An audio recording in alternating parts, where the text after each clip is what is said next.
Hello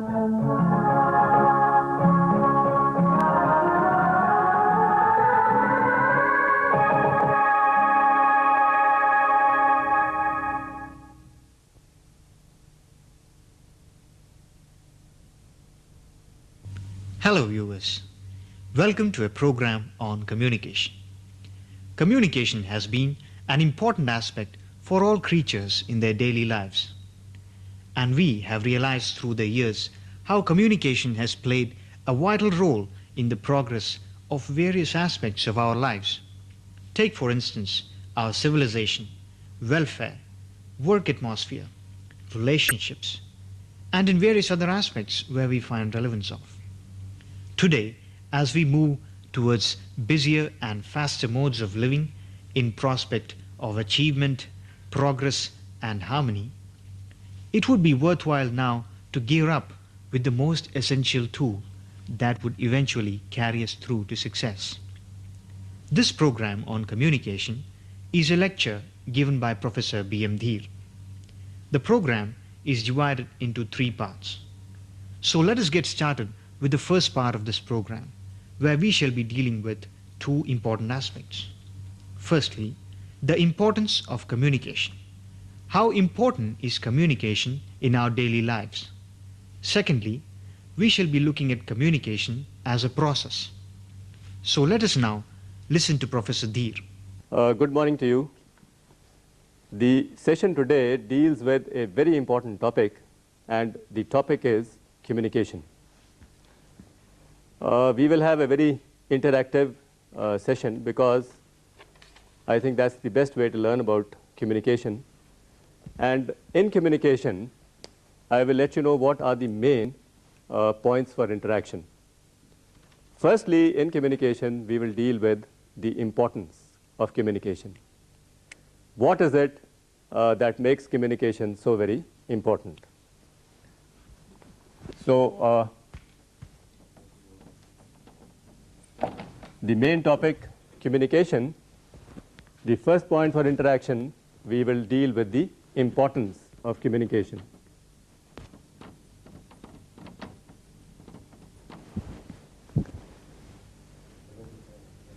After we have discussed about the importance, we will go on to the process of communication.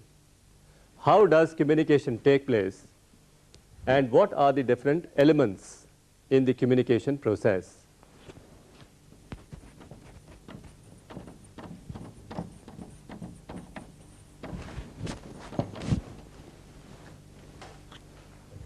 After dealing with the process of communication, we will briefly talk in terms of certain characteristics of communication.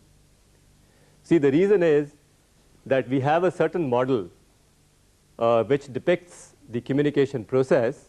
It has certain elements and the model is interactive, but the model is somewhat incomplete. The reason is because communication is a very dynamic process, and so we will talk in terms of certain characteristics of communication which describe this dynamic nature of communication.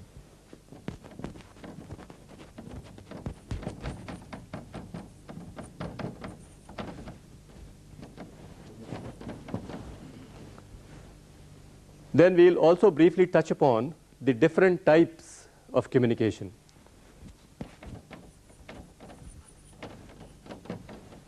We will conclude the session by discussing what might be some guidelines for making our communication more effective, right?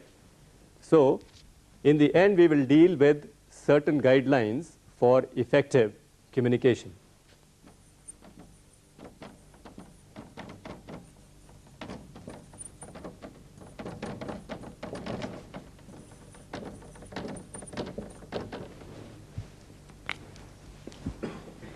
Now, coming to the very first point, the importance of communication.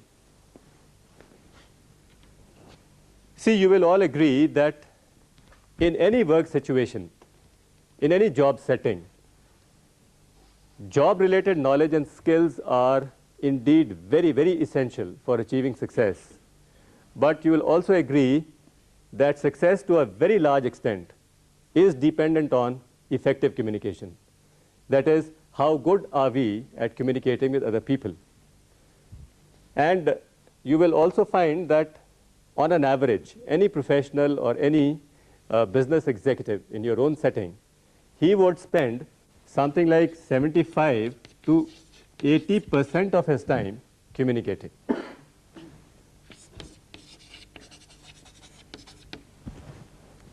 Now, have you ever wondered why is it that communication is so important? What is it that makes communication so very vital, so very important for success? I thought we can have your responses. It makes the things clear, and clear picture is very clear. Okay, so one response is that one requires communication for clarity. Any other comment? So messages are conveyed. For conveying or for sending messages.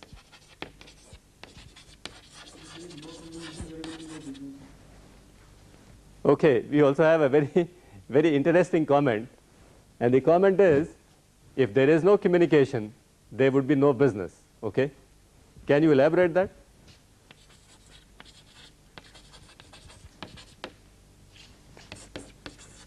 Perhaps what you are trying to say is that at every stage in any business venture or in any business enterprise, you have to talk in terms of developing a product.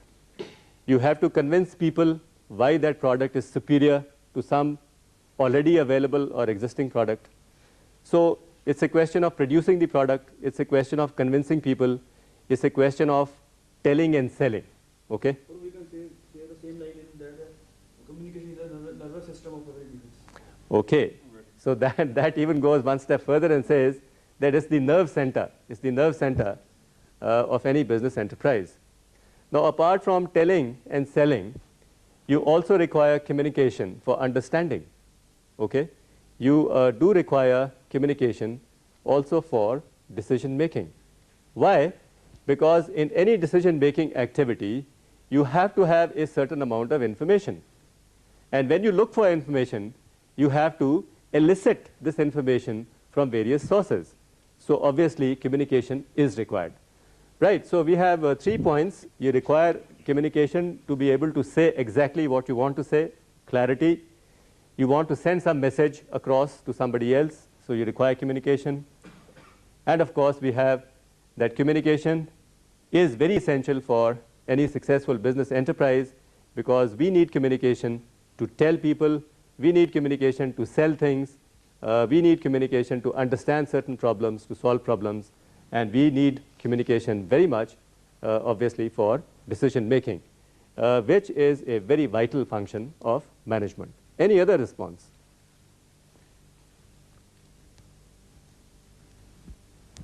Any other response? I think you've done very well. Okay. Let me sum this up. Apart from whatever we have got here, let me put it in some kind of a sequence.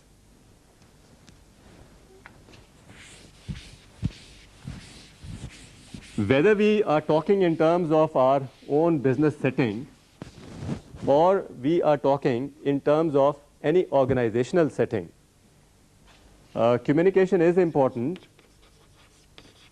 The importance of communication because of a number of reasons. Let me just sum them up.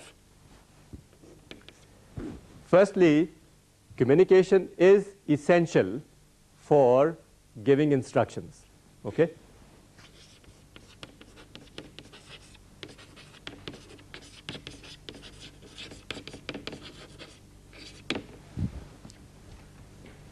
In any enterprise, you have to give a large number of instructions. So communication is very vital from this point of view. Apart from giving instructions, we require communication to get along with people. Okay? You have to carry the subordinates along with you. So this requires communication. So not only giving instructions, getting along with people.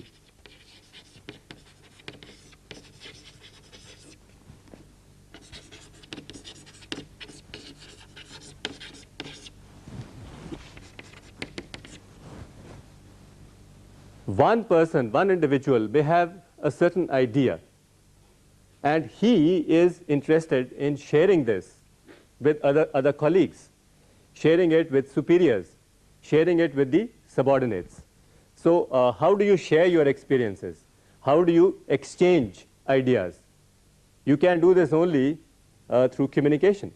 So communication is also important because it is essential for sharing ideas and experiences.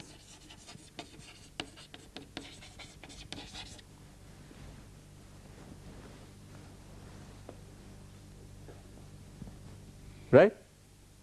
Now,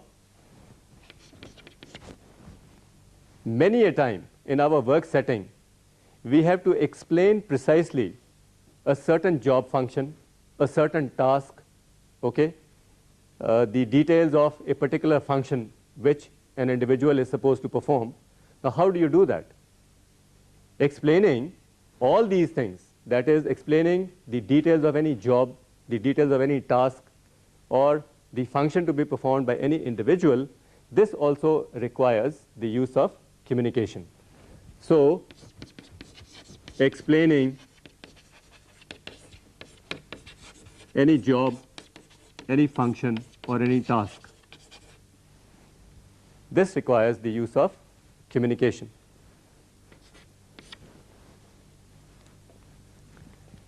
Invariably, we have to make a presentation regarding any new product, or we have, we wish to launch a particular scheme, or we want to undertake a certain project for which we have to make some kind of a presentation. Now, even for making such presentations, for obtaining the clearance of the competent authority, for having the kind of approval or go ahead green signal, you require communication. So, all kinds of presentations. Presentations for new products, presentations for new projects, for new schemes, where you want approvals and you want perhaps, the budgetary okay or the budgetary approval. So you require communication for doing that. Another very important area in management concerns problems. One has to understand problems. Now, how do you understand problems? You understand problems by talking to people, by listening to them. So communication is an integral part of understanding problems. Communication is also very vital for solving problems, because as successful business people or as successful entrepreneurs, it is not enough only to understand a problem. It is equally important to find the right kind of solution in the smallest possible time frame.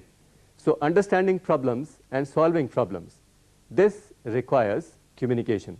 So communication is important even from this standpoint. That is, understanding and solving problems.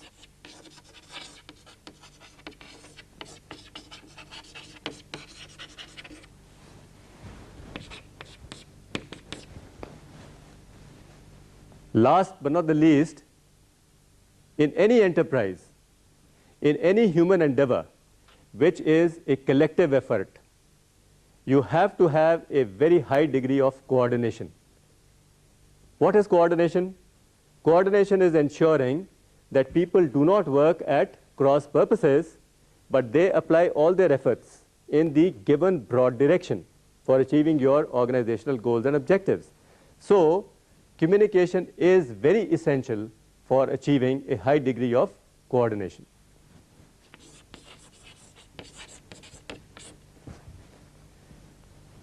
Now that we have dealt with the importance of communication, let's go on to the second aspect, and that deals with the communication process.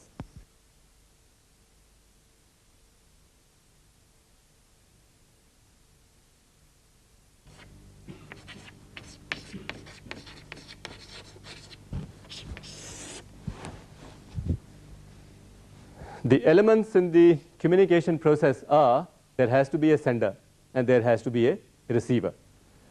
Okay, very good.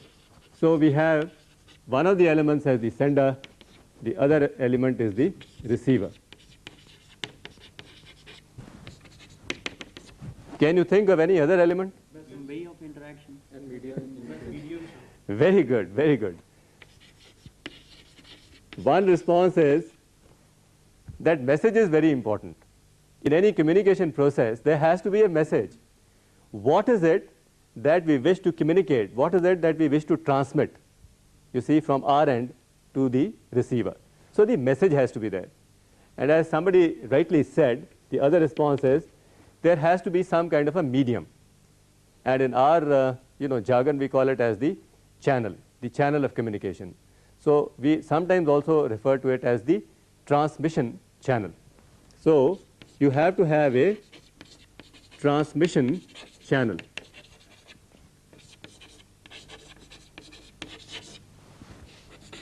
We've done very well so far.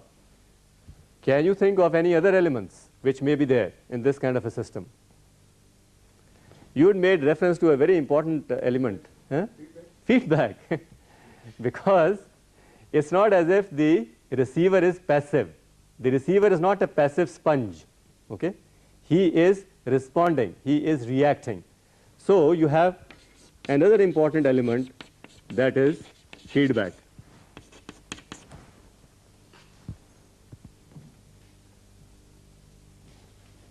How is a message?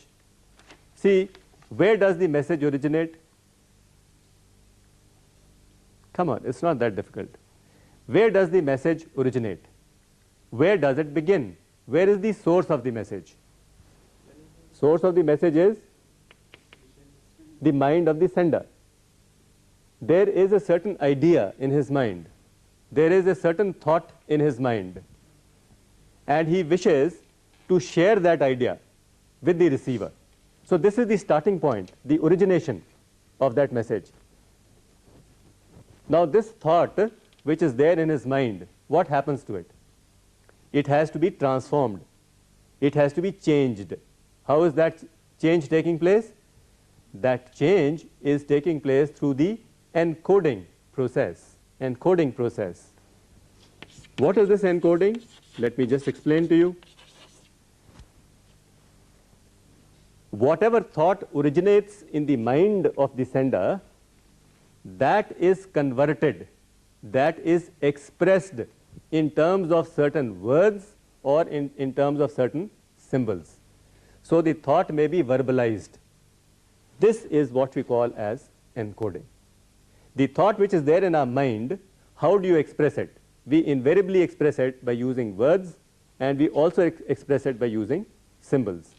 So that idea, when it is encoded, it becomes the message. Now as soon as the receiver, he gets this encoded message, exactly the reverse process must take place. See, because if we have said, offering a two-storied, one-canal bungalow in Chandigarh, okay, at a price of, say, 26 lakhs, confirm acceptance. Now all these words, as soon as these are received at the receiver's end, these words are again decoded. Okay? All these things, they mean certain things. So the message has to be made meaningful. And what is the process? The process of trying to assimilate what is there in the message in terms of words and symbols, it is converted back again into the same kind of process whereby the receiver understands what exactly the message is which has been sent to him. So the reverse process of encoding takes place, it is decoding.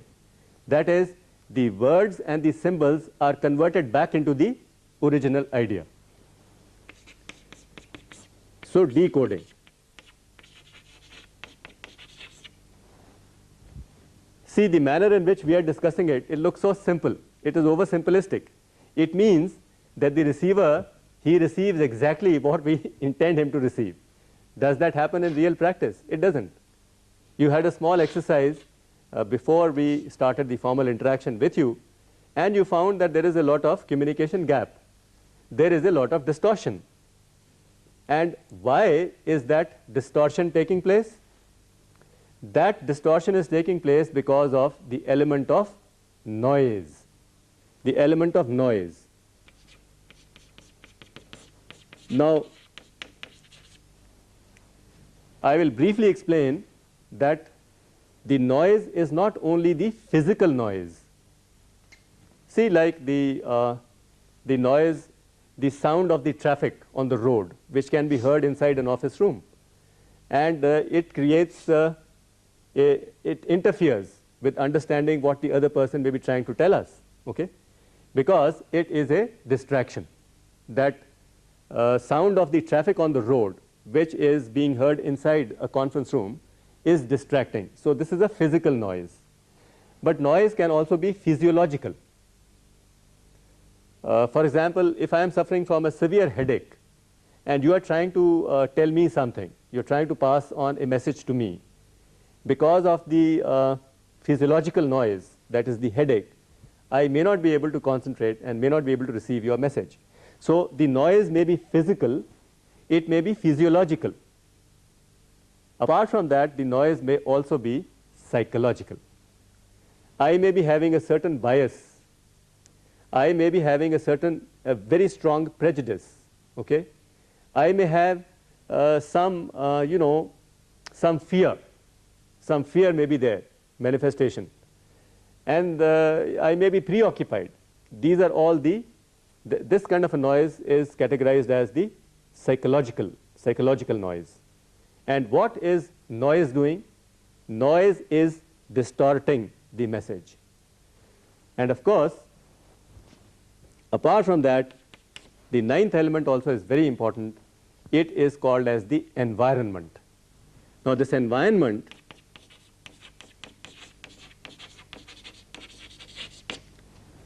is not necessarily only the physical environment.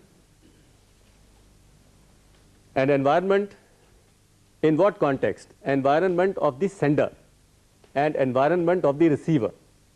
Not limited only to the physical environment, but also to things like the past history. That also is very important, because a message is sent by the sender in the context of his own environment, because that sender is a communicator who inhabits a unique environment. Now, just like the sender inhabits a unique environment, so does the receiver. And because of a difference in the environment, there are chances that the perception would be somewhat different. So the message which was intended to be transmitted may not be received as it was intended. And this is another very important source of distortion. And this is why it creates misunderstandings. Now you see, if you go back, you will find that when people refer to communication, and the origin of communication is in the Latin word, okay, communicare, and that means to talk, to share. Initially it seems a very simple process, but in fact it is very, very complicated. Now I will give you a flow diagram which tells you how these various elements are really interconnected and how they are interacting, and how is it that by the use of these elements, in fact, the process of communication is taking place. In other words, we are in a position to send a message from our side onto the receiver's end. Let me briefly draw a sketch and again go through the process, how exactly the whole thing takes place. See, you have the sender. Let me use symbols. This is the sender, the S is the sender. The idea originates in the sender's mind. And what does the sender do? This thought which is there in his mind, this idea which exists in his mind, it is verbalized. Okay? Let me say that this, whatever comes to his mind, he writes it in terms of words and symbols. This process is called as encoding.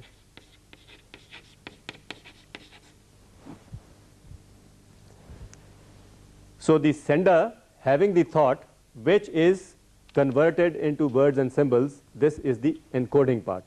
Two elements taken care of.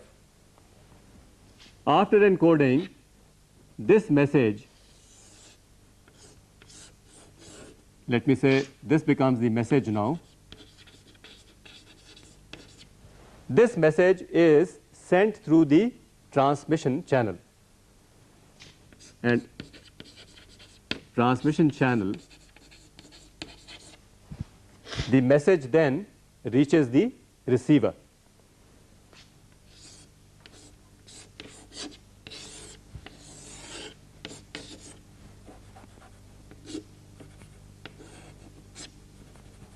And who is the receiver? The receiver is the individual who notices and attaches some meaning to this message, to this stimulus. So, how does this message become meaningful to him? The message becomes meaningful only after receiving it, he decodes it. Okay? So, decoding is taking place here.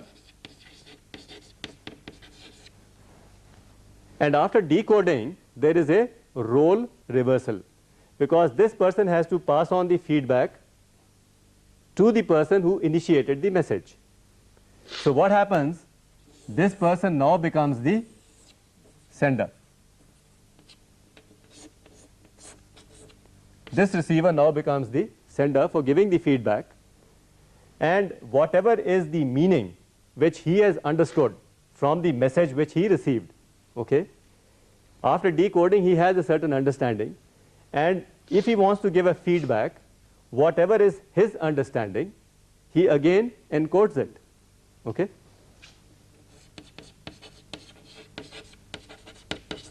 So, this encoding takes place here in the reverse direction, and after encoding, this becomes the message which in fact is his feedback. Okay? This message is the feedback, and it has to go through again a certain transmission channel, and now the original sender, he becomes the receiver, and as soon as he receives the message, in order to attach meaning to it, he has to decode it.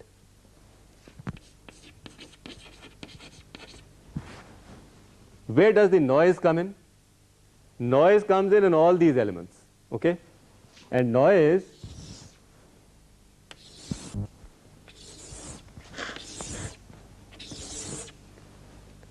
it has a distorting effect. This is the noise, and as I said earlier, the noise need not be limited only to the physical noise.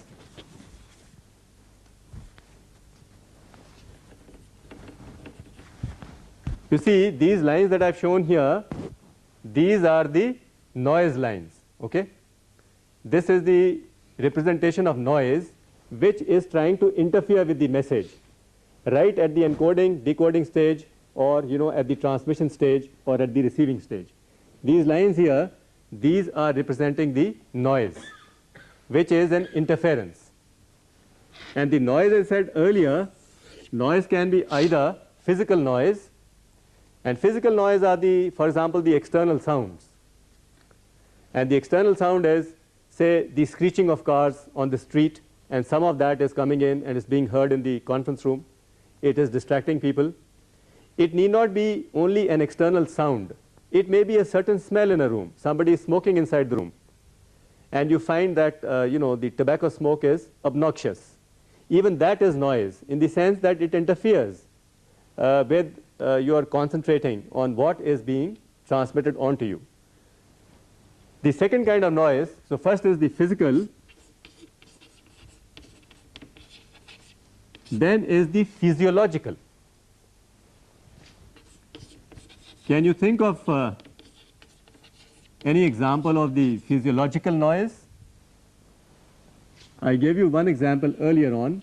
I said somebody may be suffering from a headache, and that headache that he is suffering from, it is a physiological noise. Any disability can also be a physiological noise. For example, if I am hard of hearing, okay, if I am hard of hearing, that becomes a physiological noise because it will interfere in receiving the message properly. If I am not well, if I am having influenza, or if I am having a migraine kind of a headache, I will not be able to focus on what is being said. So these are examples of the physiological noise. So the message which is being transmitted, you're not really receiving it as such. Okay? What you are receiving is something that you wish to receive. And the reason is because you have a very strong bias, or you are nursing a prejudice, or there may be a feeling of fear, a fear psychosis, or another example is I may be preoccupied.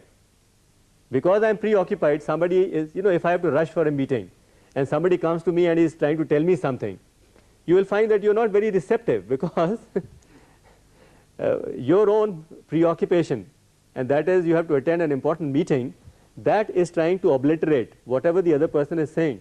So you are not really receiving that. And this is called as the psychological barrier. Because of all this, communication, which is supposed to be a bridge of meaning, may not really serve that purpose.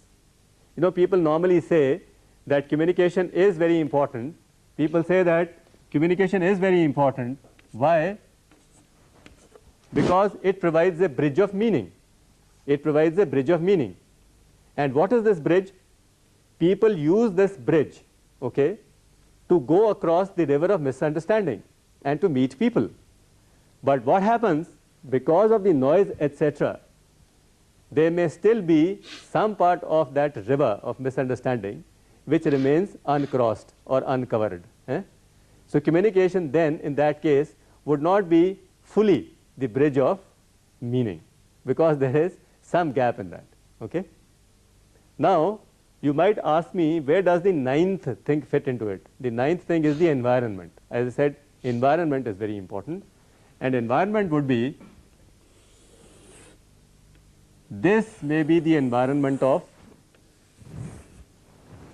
let's call this sender, who ultimately becomes the receiver, as communicator A. And this then is the environment of communicator A. This is, communicator A inhabits this unique environment. And this unique environment is not only the physical environment, it is also his past history, as I have repeated earlier. And likewise, if I show dotted,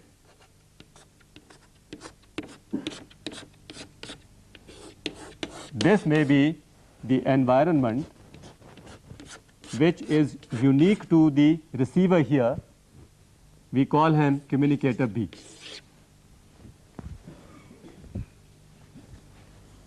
Is this clear to you? This model is called as the interactive model of communication. Interactive model of communication, because a person is receiving as well as sending messages simultaneously. Right, we've just talked about the communication process, and so we have covered point number 1 and point number 2. Habits, this unique environment. And this unique environment is not only the physical environment, it is also his past history, as I have repeated earlier. And likewise, if I show dotted,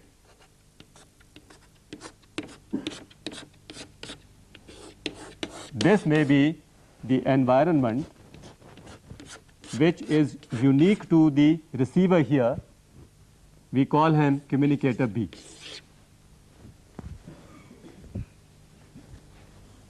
Is this clear to you? This model is called as the interactive model of communication. Interactive model of communication, because a person is receiving as well as sending messages simultaneously. Any questions or clarifications on the interactive model of communication, which tries to explain the process of communication? Will you please elaborate the word you use, past history? Past history is something like the frame of reference. You see, no two individuals are alike. The differences are because of the past experiences, the kind of mental structures which we already have, the kind of background we have, the social background, okay, the economic background, urban area, rural area, rich family, middle class family, okay, lower middle class family, and then the kind of mental structures which we have already developed, our own value system, our own needs, our own interests. Because of this, each one of us is supposed to have a unique frame of reference. So whatever we perceive it through our frame of reference. And the frame of reference becomes like your numbered glasses. You see everything through your numbered glasses. Like that, the frame of reference is like your personal, individual, numbered glass, so-called frame of reference. Because of that, the same stimulus may be received somewhat differently by two people. And I gave you a good example that if you are watching this very projector, the stimulus is the same, but because of your unique positions, you are seeing a different view, because each one of you is looking at the projector from a different angle. So some facets get highlighted, some facets are not highlighted. Similar thing happens in perception. All perception is selected. Any questions on this, the process? Okay. Viewers, in this part of the program, we were able to recognize the various areas and activities where communication is applied. We also saw communication as a process where we dealt with the various constituents and factors which make up the process of communication. In the next part of the program, we will be looking at the characteristics of communication.